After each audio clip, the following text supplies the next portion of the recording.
Você vai aprender física, eu garanto.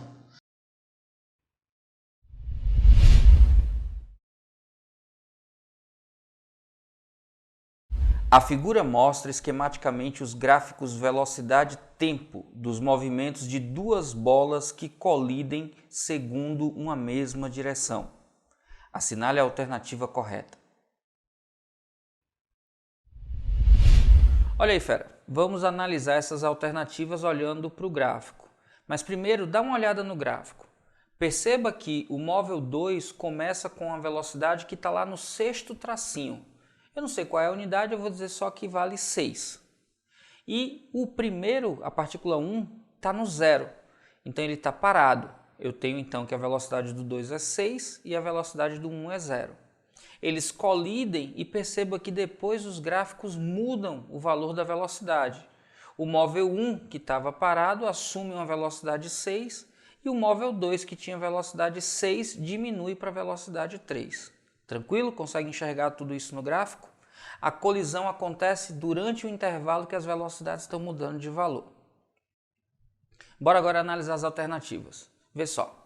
A primeira alternativa diz: a colisão foi perfeitamente inelástica. Fera, para que seja inelástico, é preciso que depois da colisão os dois móveis fiquem juntos. Então eles precisavam ter as mesmas velocidades. Não é o que o gráfico mostra. Se não é o que o gráfico mostra, a gente já sabe que está errado. Na letra B, após a colisão, a bola 2 inverteu o sentido do movimento. Ora, inverter o sentido do movimento no gráfico significaria que a velocidade passaria a ser negativa. E se você observa, a velocidade 2 vai de 6 para 3, mas não fica negativa. Então não houve inversão no sentido do movimento, a letra B está errada. A letra C fala: a colisão foi perfeitamente elástica.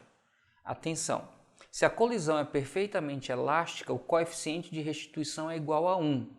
E para a gente saber se o coeficiente de restituição é 1 ou não, é só comparar a velocidade de afastamento depois da colisão com a velocidade de aproximação antes da colisão. Veja que antes uma velocidade era 0 e a outra era 6. Então a bolinha 2 se aproximava com 6 em relação à bolinha 1. Depois da colisão, a velocidade da 1 passa a ser 6 e a velocidade da 2 passa a ser 3. A velocidade relativa entre elas é 6 menos 3, 3. Então antes a aproximação tinha módulo 6, depois o afastamento tem módulo 3. Não é uma colisão perfeitamente elástica.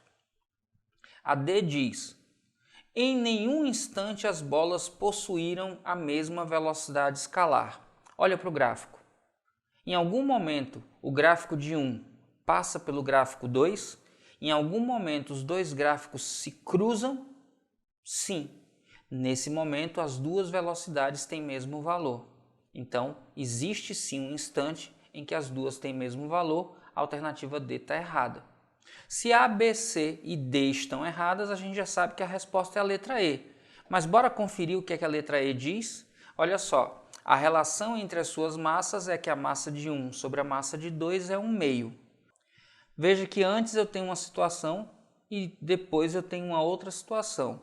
Olhando para o gráfico, na situação inicial, a velocidade 2 vale 6 unidades e a velocidade 1 é 0. É só olhar para o gráfico. Depois da colisão, a gente tem que a velocidade 2 é igual a 3 e a velocidade de 1 passa a ser 6. Como as forças são apenas internas, eu sei que a quantidade total de movimento antes da colisão tem que ser igual à quantidade de movimento total depois da colisão. Como todas as velocidades estão para a direita, eu vou assumir que para a direita é positivo. Tranquilo? A gente vai ter antes que a massa 2 vezes a velocidade 6 mais a massa 1 vezes a velocidade 0 é igual depois a massa 2 vezes a velocidade 3 mais a massa 1 vezes a velocidade 6. Todo mundo positivo porque está para a direita. Aí eu tenho que 6 vezes a massa 2 é igual a 3 vezes a massa 2 mais 6 vezes a massa 1. Esse 3 massa 2 passa subtraindo, 6 massa 2 menos 3 massa 2 dá 3 vezes a massa 2. Isso é igual a 6 vezes a massa 1. Esse 3 que está multiplicando vai passar dividindo, 6 dividido por 3 é 2. Então eu tenho que a massa 2 é 2 vezes a massa 1. Deixa eu só destacar isso aqui. Se a massa 2 é 2 vezes a massa 1, quando eu divido massa 1 por massa 2, que é o que ele fala, a gente vai ter massa 1 sobre 2 vezes a massa 1, porque a massa 2 é 2 vezes a massa 1. Simplificando massa 1 com massa 1, em cima resta 1, embaixo resta 2. Então, sim, a razão entre a massa 1 e a massa 2 é igual a 1 sobre 2. A alternativa correta, então, é a letra E de... Eita, poxa, deu até trabalho, mas foi tranquila. Era só você olhar para o gráfico e ver o que estava escrito aqui. E aí, fera, já merece seu like? Então, cai matando aí nesse like e já sabe, se tiver dúvida, deixa nos comentários que eu respondo. Um próton projétil com uma velocidade de 500 metros por segundo colide elasticamente com um próton-alvo inicialmente em repouso.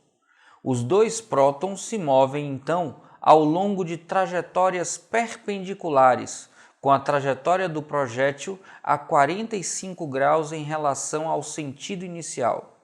Após a colisão, a velocidade do próton-alvo é aproximadamente igual, em metros por segundo, a... Uma questão do tipo antes e depois. Antes da colisão, o próton projétil, que tem uma massa m, tinha uma velocidade v, que é dita no problema, igual a 500 metros por segundo. E o próton-alvo estava parado, então a velocidade é zero, as massas são iguais.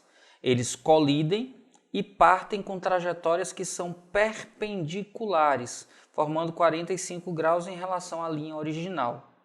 Ora, como as forças que atuam sobre o corpo, próton 1 e próton 2, são apenas forças internas do sistema, eu tenho que o momento linear final é igual ao momento linear inicial.